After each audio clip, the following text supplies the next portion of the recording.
Halo semuanya, perkenalkan nama saya Steven Christian. Pada kesempatan kali ini kita akan membahas tentang apa itu outside micrometer. Outside micrometer adalah alat ukur presisi untuk mengukur dimensi luar suatu objek. Alat ini sangat penting dalam penggunaan di teknik mesin dan manufaktur. Selanjutnya,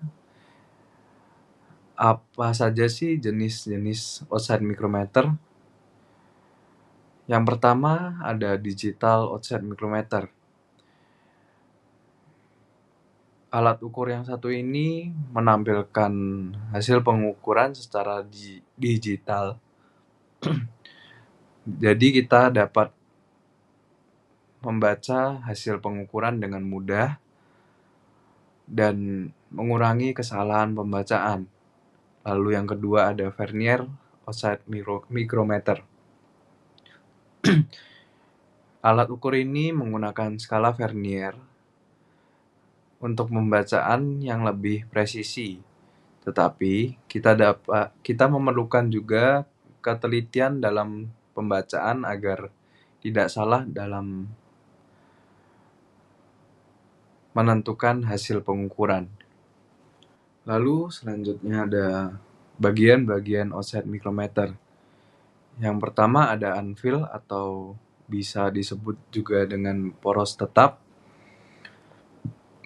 Poros ini berfungsi sebagai titik referensi. Poros ini tidak bergerak saat pengukuran dilakukan. Lalu yang kedua ada spindle atau poros geser.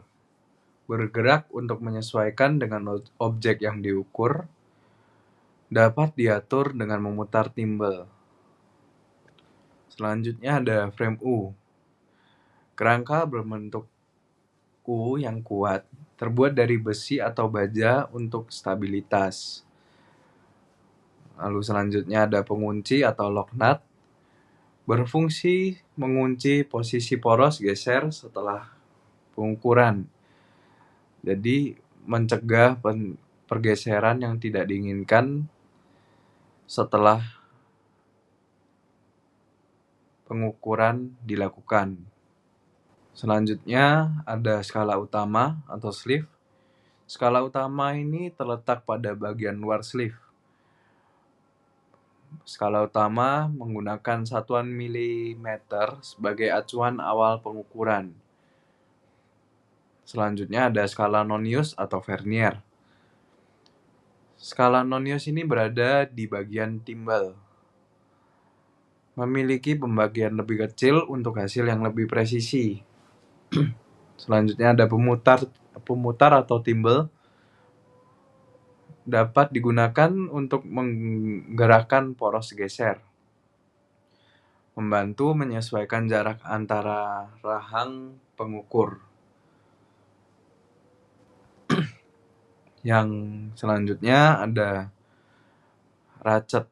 Ratchet ini berfungsi sebagai mekanisme pengunci.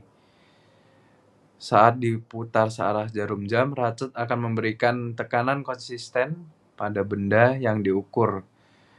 Jadi, ratchet ini memastikan bahwa tekanan yang diterapkan ini selalu konsisten agar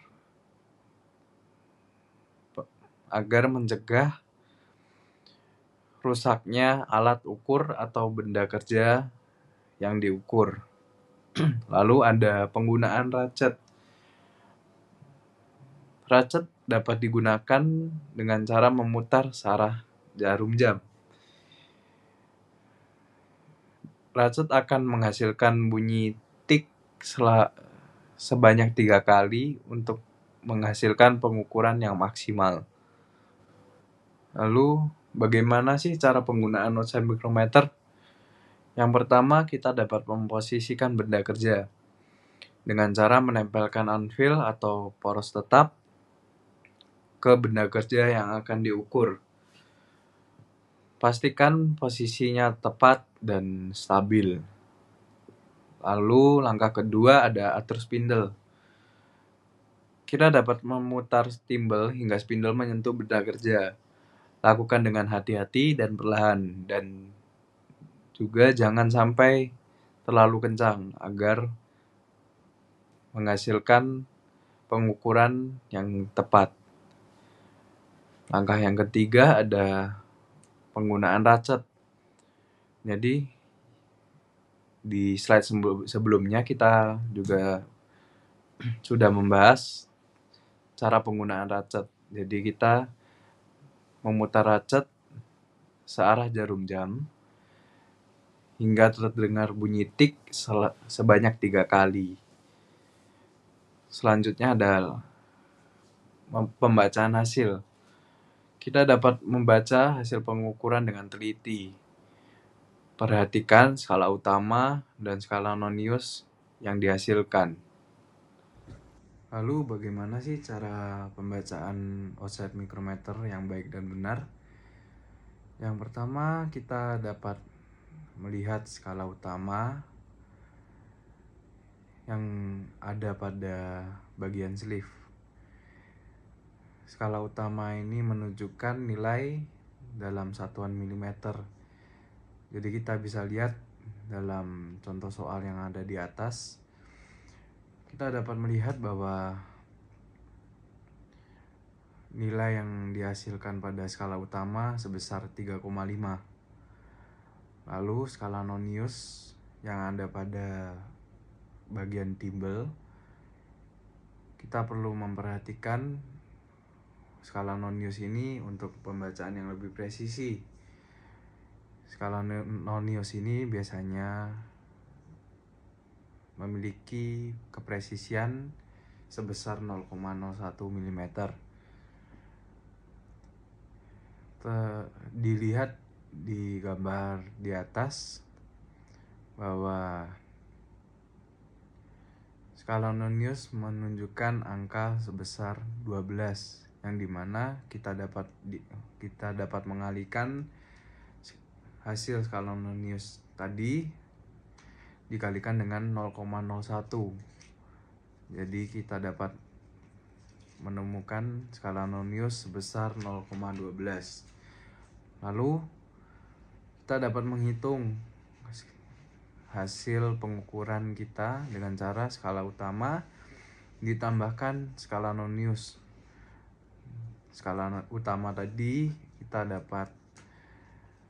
dapatkan angka sebesar 3,5. Lalu skala nonius sebesar 0,12. Kita jumlahkan, ketemu hasil 3,62 mm dari pengukuran. Lalu langkah yang terakhir, kita dapat merawat offset micrometer dengan cara membersihkan rutin dengan kain lembut agar micrometer terbebas dari chip, debu, atau kotoran yang lain yang dapat merusak offset micrometer.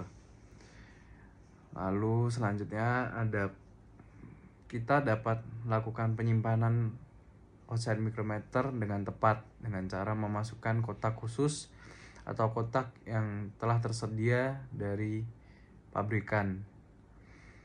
Lalu yang ketiga, langkah yang terakhir, kita dapat mengkalibrasi offset micrometer dengan cara berkala agar akurasi yang ada pada alat tersebut tetap terjaga. Sekian presentasi dari saya. Jika ada tutur kata yang salah, saya mohon maaf. Terima kasih.